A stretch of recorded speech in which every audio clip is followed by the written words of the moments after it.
Hey everyone, welcome to episode 36 of Business Therapy, a show about helping real professionals solve real business problems. Every week, we invite a guest onto the show to help guide them through the normal pains and setbacks of working through their career. Using a mindfulness-first approach, we help our guests find conscious solutions and help give them the tools to take on challenges that inevitably pop up during the ups and downs of business. I'm Sam Jon, and as always, I'm here with Jonathan Adams. Today on the show, we have Nicco. Hey, Nicco. Hey, Sam. How's it going? Good. Glad to have you on the show. So why don't you start by telling us a little bit more about yourself, your business, and how we can help you today? Sure. Sounds good. Thanks for having me, guys. I guess the best way to summarize would be just a serial entrepreneur, like many people out there.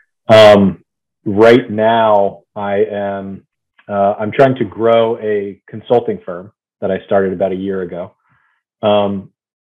And what I really wanted to talk to you guys about today is networking. I have networked throughout my career at different points, whether I was raising money for a startup or something like that. Usually it's with the purpose of, sort of a singular purpose, like I'm networking to fundraise. And now I'm at a point where if I was really looking at my singular purpose to close new business for my consulting firm. So I wanted to talk about just networking from that standpoint, but also I want to start thinking about networking holistically, like for the rest of my career, so that I'm not just doing this, like, flipping the switch on when I need something and trying to, rekindle my network and then flipping it off when I'm done. And then at a later point, flipping it on again. So I think more I want to talk about just networking holistically throughout one's career and sort of how I should go about doing that. And what does it look like to you, or what do you imagine it is to be networking for for your career versus how you interact normally? I think the way that I interact normally would be pretty antisocially. So I think there's a big difference where if I'm trying to network for my career, I'm really thinking about like, okay, how do I sort of systematize the periodic outreach to people in my network to keep those relationships alive and well, even at times when I normally wouldn't be reaching out to people. And when you're thinking of your network, are you distinguishing between people that are your friends, family, and work, or do you see it all as one and the same? I see the network as just one cohesive thing, but the way that I would treat different people within my network would obviously be different depending on how well I know them, how long I've known them, what I'm looking for from them, what I can give to them, that sort of thing.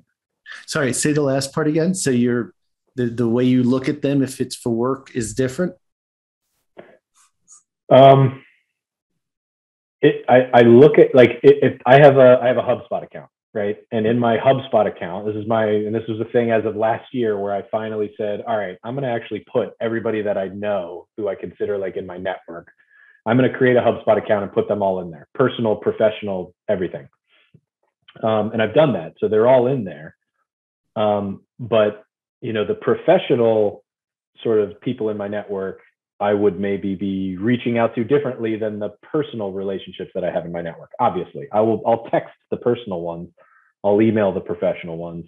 I'll, wish happy birthday to the personal ones and probably not for the professional ones. Right. So there are differences, but they're all in my CRM. And when you say you're antisocial, you seem like you're charming. You have, your personality is outgoing. Do you feel antisocial on the personal side too with your friends, or would you say, how would you put that in context? Yeah, I think I am pretty antisocial just across the board. I'm just good at fooling people, basically. Like my, in a given month, I would love to work, exercise, spend time with my wife, and that's it. And maybe see friends one time.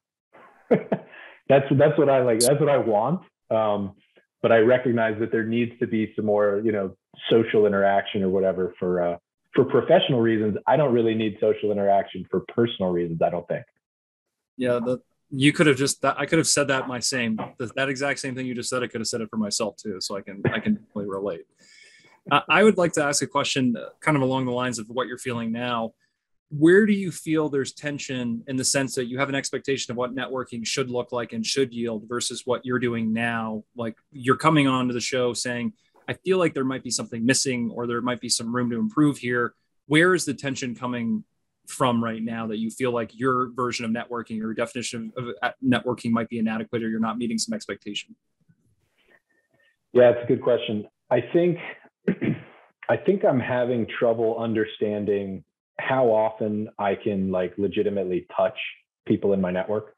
And by touch, I mean, email, phone call, whatever. How often I can do that, and what the messaging should be or needs to be in any of those touches. And to get a little bit more specific, I think there are certain instances where I'll have a one-on-one Zoom meeting, let's say, great touch, really getting to know somebody. And then I don't really know what the follow-up needs to be. I know in my mind what I want the follow-up to be. I want it to be a very hard sell of, okay, here's how you can help me, let's do this. But I know that that's not going to work, right? So it's kind of like, how do I go about getting to the thing that I really want? How many touches is going to be, that sort of thing. So that's one piece of it. And sometimes that results in me just not touching those people again. I have the one meeting and then they drop off the map. The flip side of that is sometimes I, do go aggressive into it and touch often.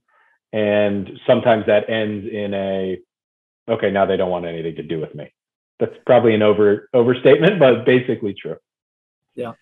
Do you ever come to a party or any social situation that maybe you didn't want to be at, where you surprisingly met somebody that interested you, or that there was that gave you energy? Or can you think of a time when a social interaction gave you energy?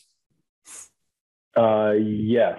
I was at a wedding this past weekend in Cabo, and I would say the wedding itself did not give me energy, but I did have a good dinner one-on-one with somebody that I met there. We were both kind of bored that night, and we just went out to dinner, and it was great. So the one-on-one stuff with an interesting person absolutely gives me energy. With an interesting person. So this person was interested you based on their background or what they're doing or something like that. Thoughtful. They're a thoughtful person. We had good conversation that went deeper than surface level, BS. And that's what I like. And any common interests or? Yes. Okay. I'll leave it at that. That's a lot. That's the end of my line of questioning for that.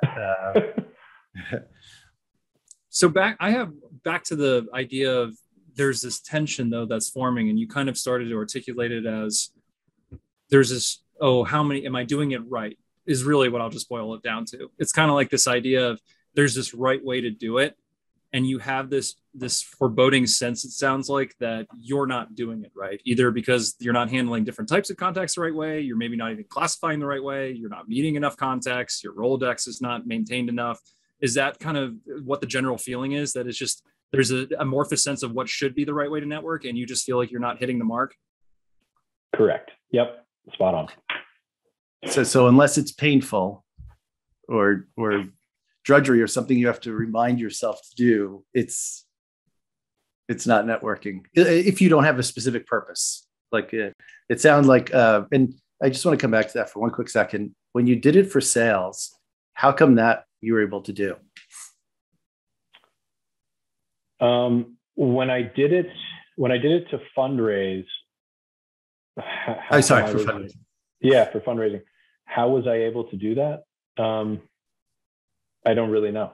I don't know how. I guess it was there was a limited amount of funding that I was trying to raise. And so it was a clear end goal that may be one thing to latch onto. And so I knew I just had to keep going until I hit that. So even if you had 8 people who didn't want to, speak about it, but you had 2 out of let's say there were 10 people, two who gave you, comprised the money you needed. That was good. Exactly. Yep. And I imagine for something like that, there's a defined process in place. It's a numbers game, or there's a certain domain in which you just have to put in the effort and execute the process enough for the outcome you want. And like that structure and the knowledge that the input will kind of get you the output you're looking for, it makes it a bit different than the kind of network you're talking about, which is almost this idea that there's this general principle that unstructured networking is good for business and will help you meet your business objectives. But there's a lot of loose narrative that ties that logic to the process of actually doing it, which is why it's very hard for people to pin down, am I doing it correctly? And when you're engaging in a process where you don't know if you're doing it correctly and you don't know what outcome you're looking for, it doesn't matter what kind of process. Let's just say put even networking aside. That process is going to make you uncomfortable. It's going to constantly keep you in a state of tension because you don't really understand what outcome you're looking for, nor if the process you're doing to achieve that outcome is the prescribed one from like a best practice standpoint. So even that in itself is going to put you in a state of tension generally. Yep, I think you're right. And one other thing I just thought about too, Jonathan, going back to your question is when I was fundraising, I was networking specifically with people who identified as investors. And now I'm networking with not necessarily people who identify as customers of mine or as referral partners of mine. And so there is I sort of need to like convince them to identify in a certain way before I can get what I want out of it. I think adds some complexity. And you made another comment, people in your professional network, you wouldn't wish happy birthday, but people in your personal, you would wish them a happy birthday. Just expand on that a little. Yeah, I mean, if I'm being honest, I probably wouldn't wish anybody happy birthday. I certainly don't remember anybody's birthday. No, I mean, look, if I made it a point to load birthdays into HubSpot and then I had everybody's birthday, the professional context, I would probably wish them happy birthday. It's just I've never asked them. I've never asked them what their birthday is. I don't know when it is. But your friends, you might ask them. My friends, maybe. Or I would have just sort of picked it up over time. Maybe they invited me to a party. Maybe they said, hey, how come you didn't wish me happy birthday? Oh, well, when was it? And now I've started to record those dates. Yeah. Got it. I think that's part of the actual self-awareness, which we'll, I think, touch on a lot today, which is you wouldn't probably wish anyone a happy birthday. It's more with just personal context that they kind of expect it, or there's more of an opportunity to offend a personal contact if you forget their birthday, if there's an expectation that you would. With a professional contact, that fortunately for me and others and you, that nobody expects you to remember a professional contact's birthday nor reach out to them at that time. Right. Yeah. I was trying to hit upon this distinguishing between one kind of network and another kind of network, because the best networkers I know, and even that statement, like what's a good networker, I think we're gonna pick apart, wouldn't distinguish, because it's at the end of the day, the nature of the engagement with a person, whether it's professionally or for personal reasons, is the same. Like all the things that go in a relationship. So, for example, if I'm not that interested in someone's birthday, like that reflects back, a little bit, and you don't care if someone's so interested in your birthday. But the same thing with work, so distinguishing between the two, I think, that's the first lane. There are so many different tips that people give that I think are worthwhile in terms of how to motivate someone or how to push someone to try and network or engage with people. And I don't think those are sustainable ultimately. And the good news is most people are like you, and as Sam is saying, and find it to be very tiresome and hard to be social. It's very rare that people are just come into a room and just want to shake hands, Jerry Maguire the room or whatever. And that's why when you look at it, it's unusual and it's interesting. So I think good news is that for most of our listeners, this will present as what's expected of them. But before I go into some more questions, Sam, I don't know if you want to stay on the area we were on for a second. I have a comment too, but Nicco, I'll let you respond to Jonathan's comment first if that brings up anything for you. What Jonathan's saying, especially about the personal and the professional network, the distinction is not really important at the level of general networking we're talking about. Yeah, no, I mean, the first thing that popped into my mind when he was saying that was,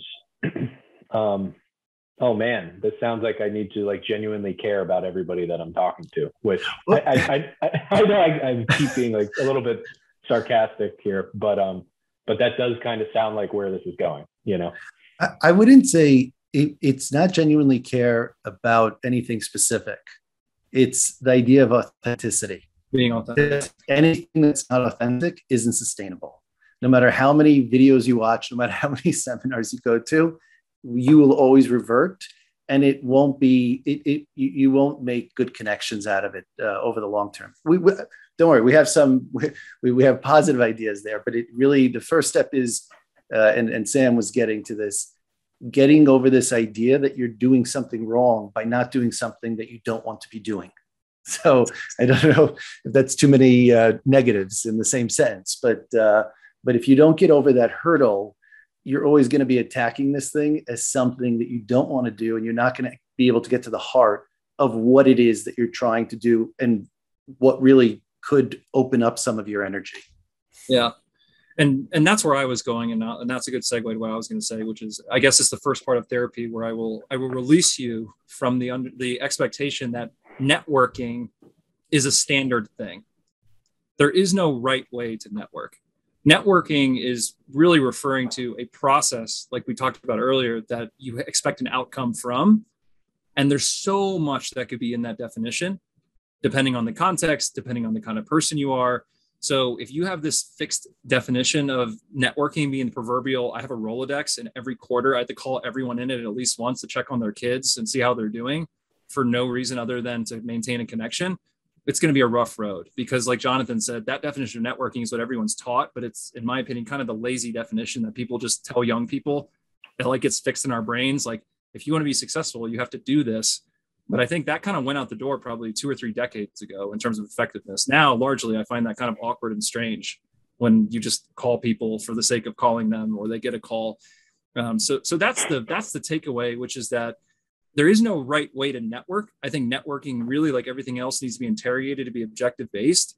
And then it also needs to be contextualized around your personality, around your strengths and weaknesses, and trying to understand what is sustainable for you. Because it doesn't matter what networking is to you or others. If it's not sustainable for you to execute, or like Jonathan mentioned, it's associated with a sense of drudgery or resistance, then it's pointless to even to contemplate that, because that's not a process you can do on an ongoing basis. So that all comes to say there is no right or wrong to networking. And I think releasing yourself from that idea that there is a networking that's right that I'm just not able to accomplish will hopefully start the conversation in your mind in a more relaxed tone. Fair enough. Okay. And if you take your specific objective of sales here, there's no question that a networking approach to sales, that's laying a foundation that would take quite some time and may or may not result in, may or not have the results. This idea of general networking. Whereas when you did networking, and I would just say call it like calling people, specifically for a purpose, then you can contextualize it. Then that activity, makes a lot more sense to you intuitively. But when it's this general idea that maybe someone will know someone or something like that, I think we could talk about some better ways to focus, to do sales without it just being a general networking. But staying on the general networking, could you imagine wanting to network if everyone was like this guy in Cabo? Yes. Yep. So there is a scenario under which you could imagine, like, I want to call or even hear, see the number blink, and it's, someone like that. Mm-hmm. Yep, for sure. And so could you think of a way that you could increase your association with people like that who could also help with sales? Not offhand. I mean, it's kind of difficult to know who's like willing to discuss things at a deeper level. before you meet them and actually just sort of accidentally discuss things at a deeper level. I guess, now that we're kind of talking through it, I guess there would be a way in my initial outreach to sort of hint at the fact that I'm capable of and want to do that. And then if I get positive feedback from somebody, I can sort of assume that that's going in the right direction. Yeah. Well, and one thing I'd add to that too, because like you said, it may not be intuitive. What's the method? Because when you think about, I guess, how Jonathan's question was phrased, well, you need to conjure a method that you're just sitting from your seat and you're outreaching and trying to make those connections. And that is difficult. It's because like the reason that you met this person that you're talking about as the subject of what a good interaction feels like is you both had already a common interface because you happen to be in the same place at the same time for similar reasons. And you didn't have to curate that situation from your desk at home. It was really just you living your life. And that's the most sustainable way to do everything, which is just you're just following your life and you're living it and you're out and about and you're doing things and you're interfacing with people and trying to convert those interactions or those opportunities to meet the people that end up in those spaces with you is more where I'd start to think about bending your process if it were my advice. Because again, when we talk about sustainability, the idea that you need to generate that sort of social energy from nothing is the most trying and the most difficult. So it's kind of, how do I put myself in situations and places where other people will be around? Because the likelihood of you being in a situation that you wanted to be in and then finding people of a like mind or who represent an opportunity to form like a meaningful or authentic relationship, that's going to be much more easy to maintain. And before I pass the mic, I guess I'll bring like a dating advice analogy because I find them entertaining actually, which is, it's like the whole social dating thing versus the whole,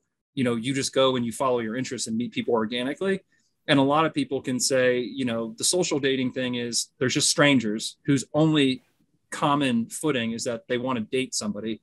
And they're just constantly meeting and trying to find commonality and trying to build a connection. Whereas a lot of times relationships that are very sustainable and easy and organic, it's because you decide to forget about the whole dating thing and you decide to pursue your interests.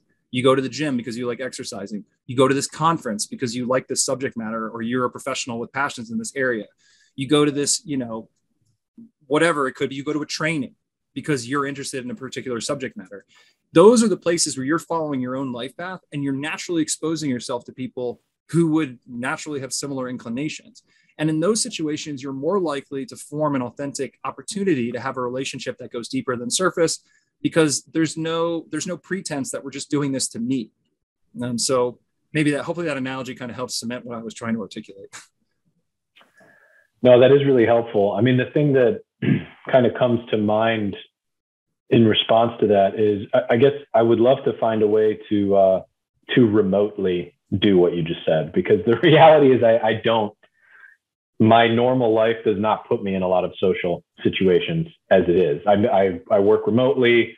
I live on an island. Like you, I'm a digital nomad. I don't know how often you end up sort of interfacing with a ton of people, but there are certainly remote-based associations and groups and that sort of thing, which I guess would be the equivalent, but on a remote basis. There's tons. There are quite a number of you could be remote and still be very engaged. But it does come down to finding either a common interest, something that no matter what, whether the person itself that you might meet is interesting or not to you, the activity that you're both engaged in is interesting. Or as Sam said, if you could imagine different activities or different groups that might come together where the people would probably be, similar in terms of, or maybe even not similar, but have qualities that maybe be of interest to you. Yeah. And to answer your question, now you're starting to put together a process that I think is a different perspective, but it will become more sustainable. Because right now, like you mentioned, let's say that you live on an island, you like to work out, you like to hang out with your wife and you work. Well, if you want to network, then the time you're setting aside is not time to call people randomly in your network or maintain the people in your HubSpot, but it's to set aside that time to join a meeting, join a meetup, like ask one of your vendors if they can talk for 30 minutes, like that's already in your space, or someone you're already working with that's like something you're interested in. So it's kind of creating the opportunities for networking to happen versus doing the networking, if that makes sense, because you still might have to make time for it in your day. You still might have to like get out of your rhythm to put energy toward it, but it should feel like a different kind of energy. And it should be something that, well, I wouldn't have done a training this month, or I wouldn't have put myself out here in this virtual environment this month because I just didn't feel like it. But that would be the energy you put forth to expose yourself to the world is really it, without the expectation of making the connections, but to be in a place where you can be authentic, interact with people authentically with common interests, and then see what kind of relationships could come of that. Makes total sense.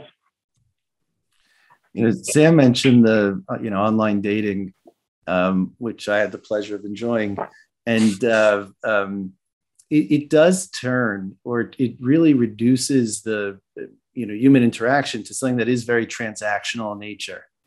And I think that there is, on some level, people think there's something wrong with that. That there's wrong with the interaction being transactional. Doesn't feel right, or something like that. Would you say that that's right? Does that resonate at all with you? Like this idea, like you're calling someone for networking purposes and it feels transactional, and that's a problem? I don't think it's a problem, because I know that I am contacting them for transactional purposes.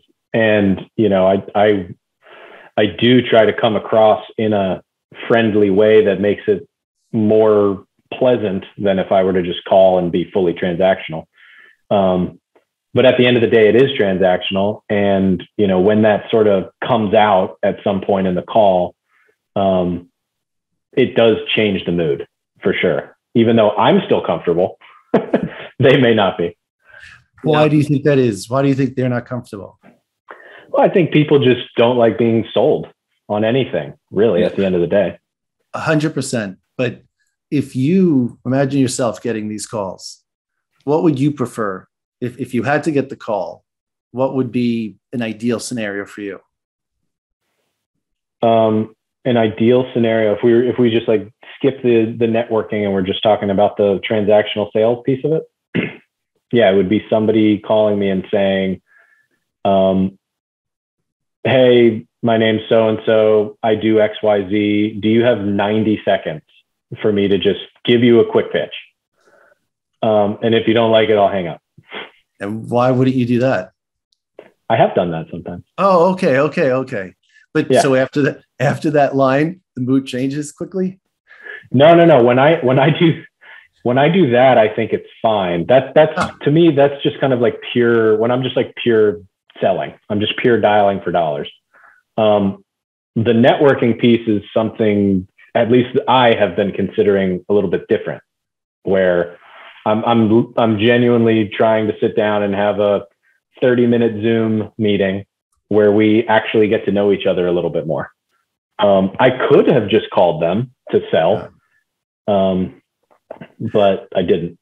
See, the problem is that's like kind of like if you meet someone, or if when I was online dating, if I've met a woman who would say to me, seem really excited and interested in the relationship, and then say, I have a friend that would be perfect for you. So the problem there is that you have an intention, the other person has intention, and they're completely misaligned. So, But when you're very clear about your intentions and authentic about it, all the tension evaporates, because you've taken all the awkwardness out of it. And at that point, you really don't know what the other person's thinking or not. But if you just play it out to yourself, you would prefer that someone just be direct with you, and you wouldn't have a problem if they called you. In other words, so why would anybody else have that kind of problem? Yeah. And this comes back to the next part of, let's say that we put it right, how do you network aside? But when you're in the interactions, honesty, radical transparency is going to help you with networking more than anything else.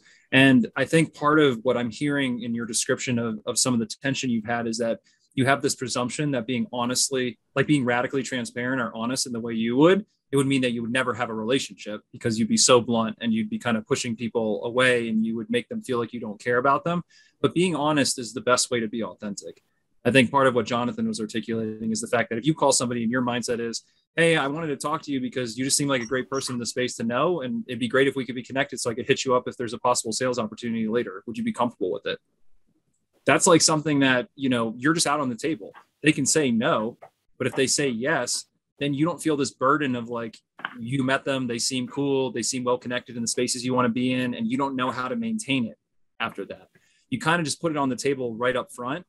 And because not every single person you get on the phone with, you want to sell them right now, but it doesn't mean you can't be honest about why you're talking to them or what you would hope the relationship would look like. Because if it's out there and you're really clear about it, it gives the other person an ability to engage with it honestly themselves and interact with you in a way that can form the foundation of a relationship that could be. Even in that relationships, you call them every time you see something on their network and LinkedIn that looks interesting to you, or you just think of them randomly because, oh, this person could help me with this call or this task. If you set an unknown expectation for how you're going to interact with them, then you're always going to feel this pressure to maintain it somehow. Like there's going to be some opportunity lost if you don't continue, which is why it's so important to be that radically honest up front, because then they can choose how to engage.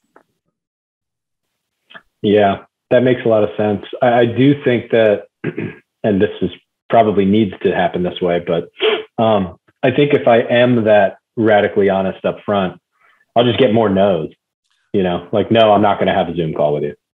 Right. But again, think about it from their perspective. Like, in other words, you didn't burn that bridge. You said, when you do it the other way, sometimes then you think the person never wants to have anything to do with you.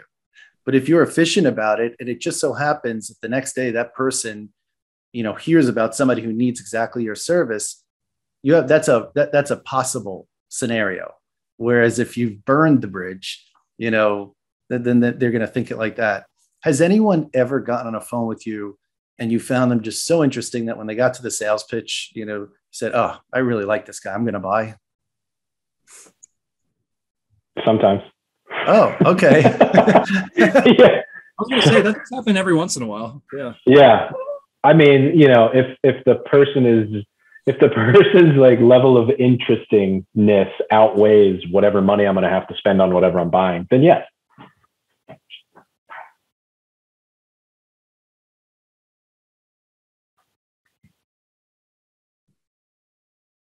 It might be worth knowing for other reasons or being associated with. Like, I don't mind this connection. Yeah, I don't mind this connection, and it's not whatever I'm about to buy from them is not going to crush me. I guess I do kind of want this thing, and it's not that expensive, and this person's cool. So sure, let's make it happen. Girl Scout cookies. Yeah, or Cutco knives. Like, do I really need a new set? No, but sure, let's do it. Yeah. Well, and I think, go ahead, Jonathan. Are you going to finish the thought there? No. You go, because I also wanted to touch upon this idea that calling someone or engaging someone just for sales is a problem in and of itself.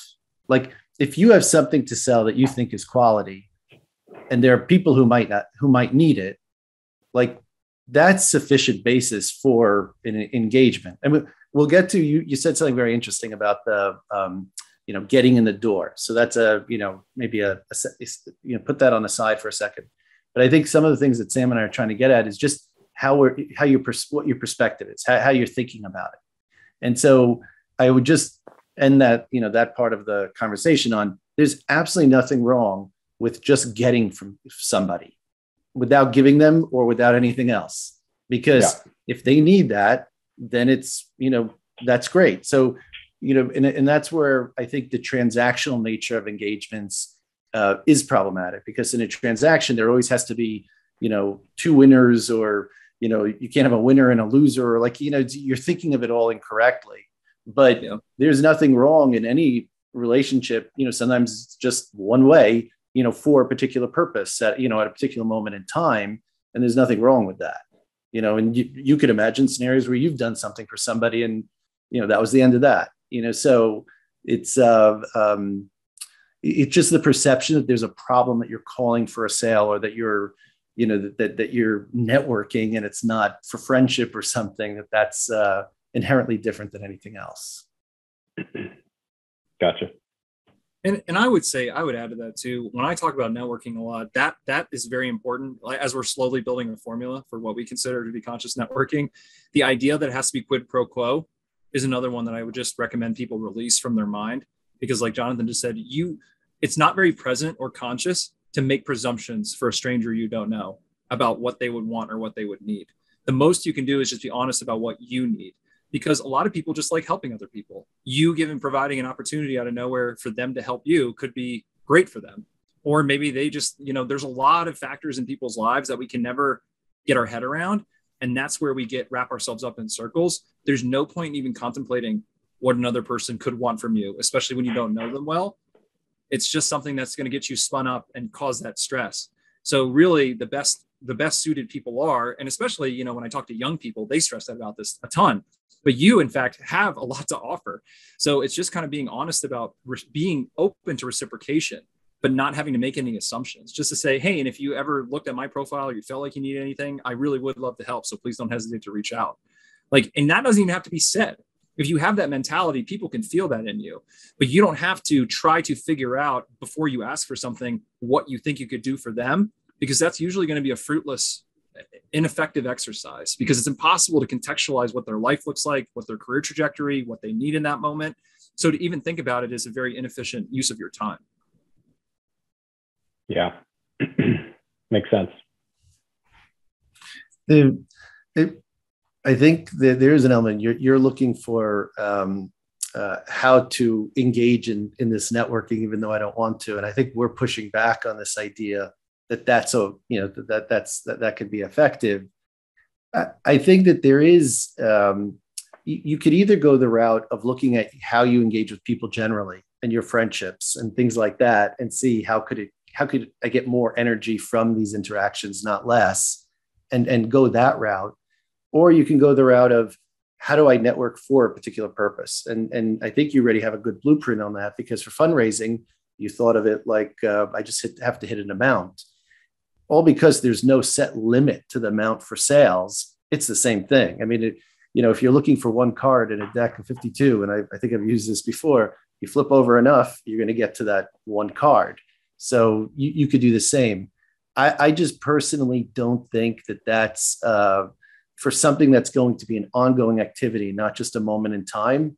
I don't think that that's very sustainable. It's much more sustainable to find people who have a common hobby, or, we were talking about remote online groups. I know there are just tons. I think you're more likely to find connections there.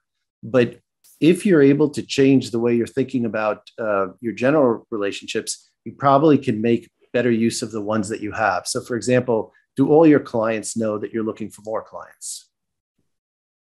Like, do you speak to them about that? Do you ever ask them to look, consider everyone that they know? Yeah, from time to time. Yep. Okay. No, that's good. A lot of people don't. A lot of people wouldn't consider, it's so obvious, but a lot of people don't. Yeah. A lot of people, if you even ask some of their close friends and family, they don't even know that they're actually looking for clients, which is so obvious to somebody. What I do for a living, so why wouldn't you look? I just think that there's more opportunity maximizing there and maximizing your current client base and their connections than some random list of people that you're not going to want to call. And I don't know that they're going to want to get your call. So, for that purpose, but. Yeah. Okay. So let me give you a scenario, because this is something I'm doing in real time. So I did join a group, and we meet like once a month, whatever. But I'm also remotely, but I've also started to reach out to people in that group to do one-on-one Zoom meetings. And in reality, what I want is for them to become a client. But what I have said in my reach out to set up the Zoom meeting is like, hey, I'm new to this group. I see you've been in here for a year. Would love to meet with you, hear about what you do for a living and what your experience in the group's been like, something simple like that. And then they say, okay. And so now I'm getting this meeting on the books. I guess based on kind of what we're talking about today, it's sort of a bait and switch, because I wasn't honest from the beginning. But I could start that Zoom meeting and be very honest up front, and sort of see where that goes, which might ruin the rest of the Zoom meeting because I've sort of bait and switched them. Yep. Take it a step back in the group meetings. I mean, you have a specific Zoom meeting coming up, but in the group meeting, what's the purpose of the group meeting? The group meeting is usually, there's sort of like updates about the group. Like a business group of some sort.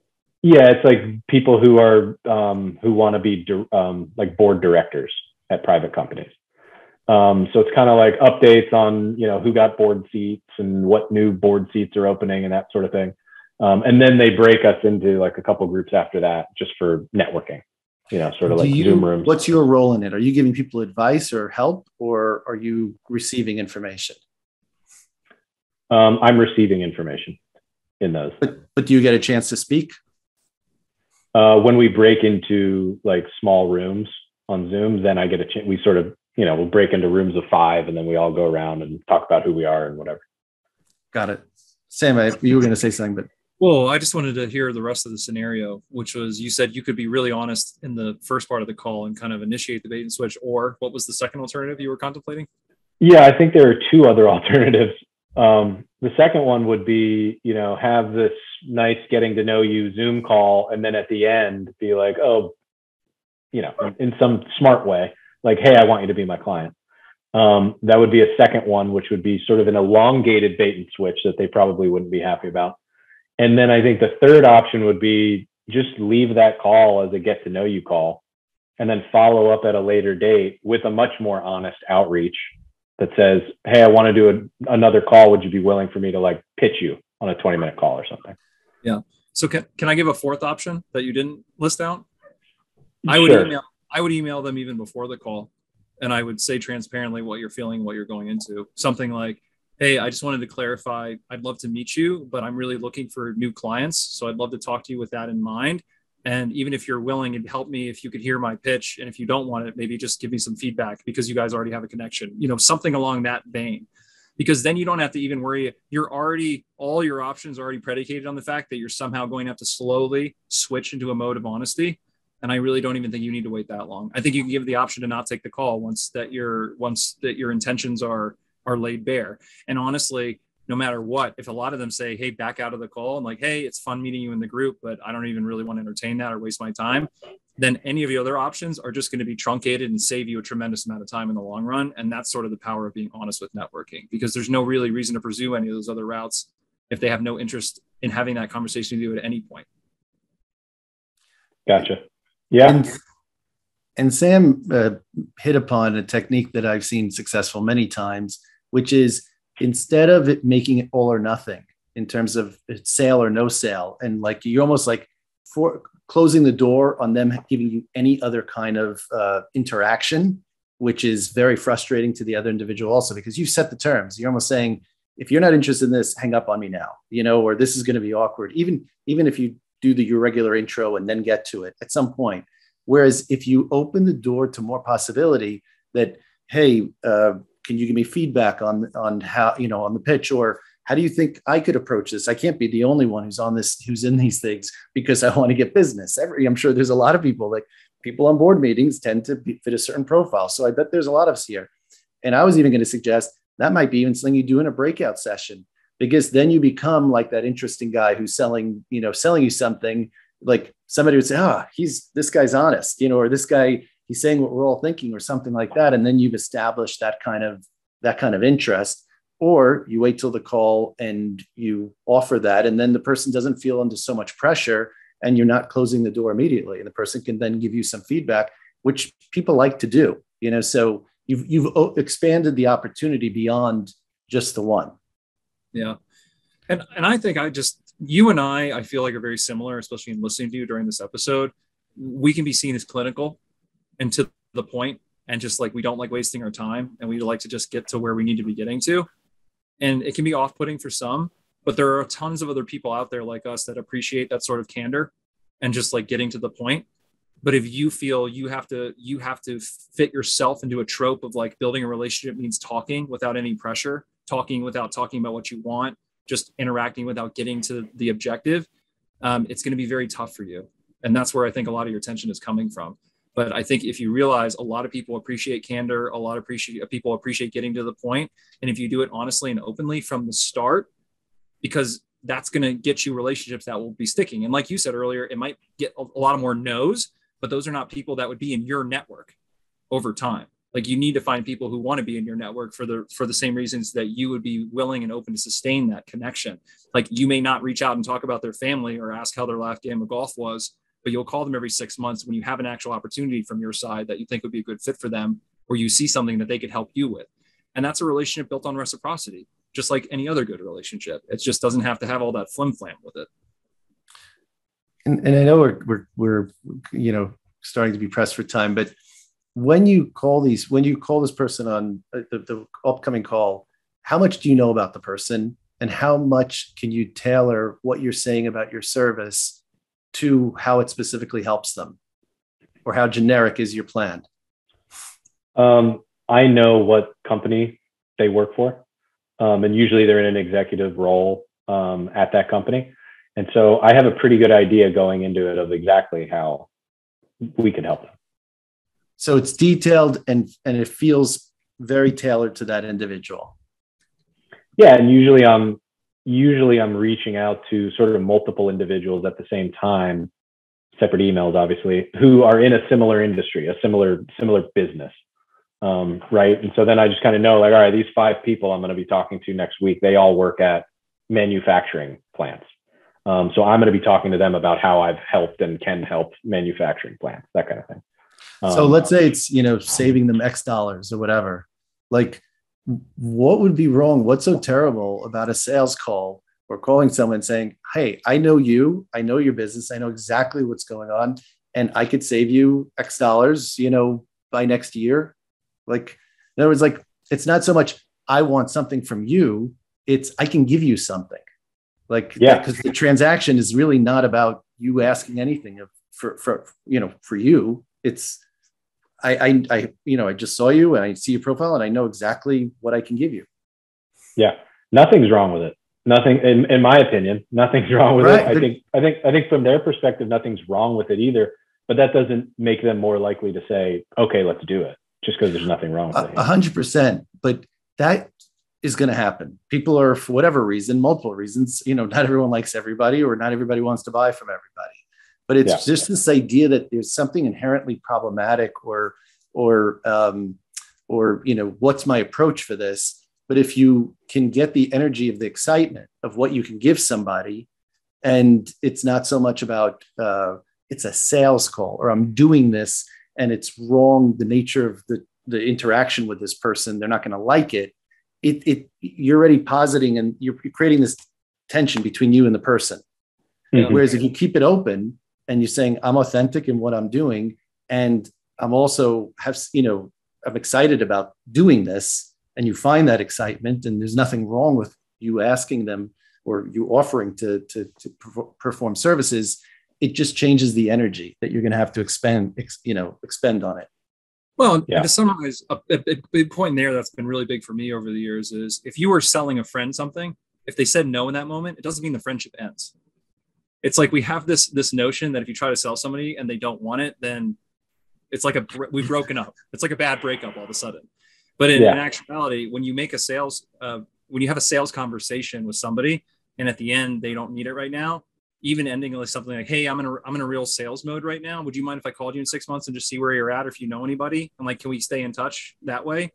And they may say yes or no, but most people are open to that, because it doesn't mean that because that door closed in that moment of time, the relationship has to end. And I think that's a lot of things. People just get so much tension around sales conversations that it tends to sour things quickly. But I think a lot of my best relationships in my network are when I had a legitimate business opportunity with someone.